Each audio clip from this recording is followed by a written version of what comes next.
Shalom, selamat sore saya ucapkan buat kita umat-umat yang diberkati oleh Tuhan dimanapun kita berada pada saat yang berbahagia ini. Karena pada saat ini kita kembali lagi akan disegarkan oleh perenungan akan firman Tuhan melalui pelajaran ringkasan Sekolah Sabat hari Minggu tanggal 15 Mei 2022. Sebelum kita melanjut belajar akan pelajaran ringkasan Sekolah Sabat pada sore hari ini, terlebih dahulu kita satu di dalam doa. Bapa kami yang bersemayam di tahta kerajaan sorga, pada saat ini ya Tuhan kami siap untuk mendengarkan akan firman Tuhan.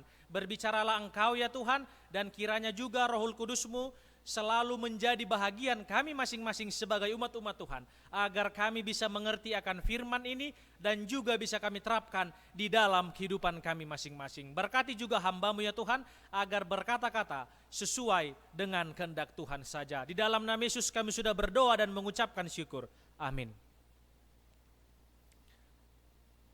Pelajaran ringkasan Sekolah Sabat kita pada saat ini judulnya yaitu Bukit Moria. Ayatnya juga terdapat di dalam Kejadian pasal yang ke-22, ayat 1 sampai ayatnya yang ke-12. Dan juga Ibrani 11 ayatnya yang ke-17. Dan di mana juga di dalam Kejadian pasal yang ke-22 ini, ayat 1 sampai ayat yang ke-12, menceritakan bagaimana kepercayaan Abraham diuji pada saat itu. Kita juga sudah sering mendengarkan, kita juga sudah sering mengulang-ulangi akan pelajaran ini di dalam kehidupan kita masing-masing sebagai umat-umat Tuhan. Di mana dicerita itu bahwasanya Tuhan meminta Abraham, Tuhan meminta akan hambanya ini untuk mempersembahkan anaknya kepada Tuhan. Ini juga adalah perintah kepada Abraham pada saat itu.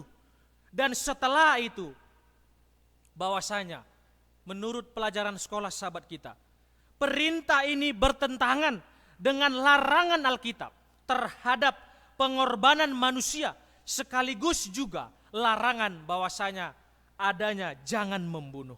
Perintah ini juga tampaknya bertentangan dengan janji Tuhan untuk menjadikan Abraham dan keturunannya tersebut menjadi bangsa yang besar.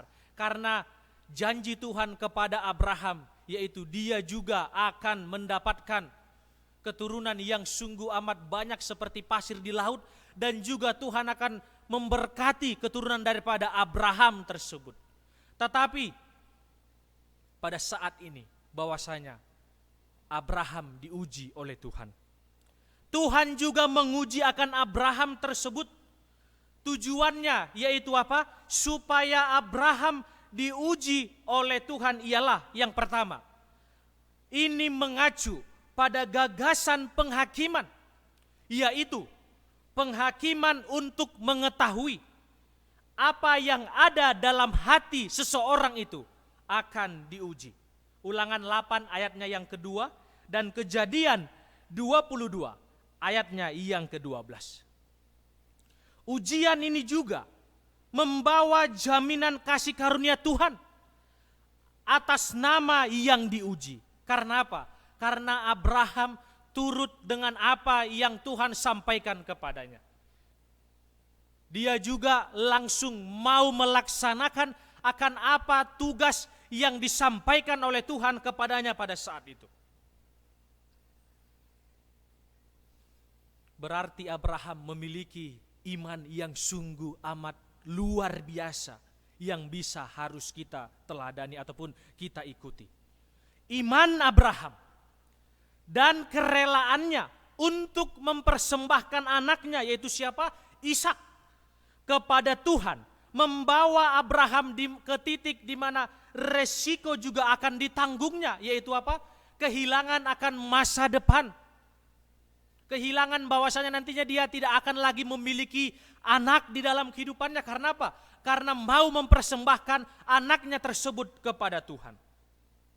Namun, karena Abraham percaya, karena Abraham mengikuti apa yang dikatakan Tuhan, dia melakukan apa yang Tuhan minta.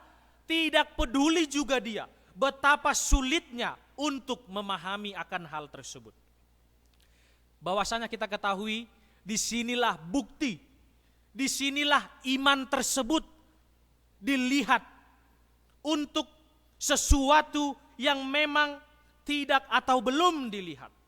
Iman Alkitabiah juga bukanlah tentang kapasitas kita untuk memberi kepada Tuhan dan untuk berkorban baginya, meskipun itu memiliki akan peran masing-masing.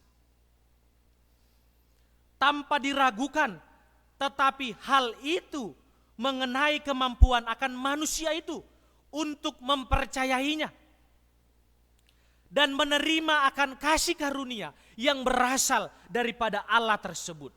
Namun, semua yang Abraham lakukan dan semua perjalanan imannya, bahkan kesiapannya untuk mempersembahkan Ishak tersebut, tidak dapat dikatakan menyelamatkannya. Mengapa?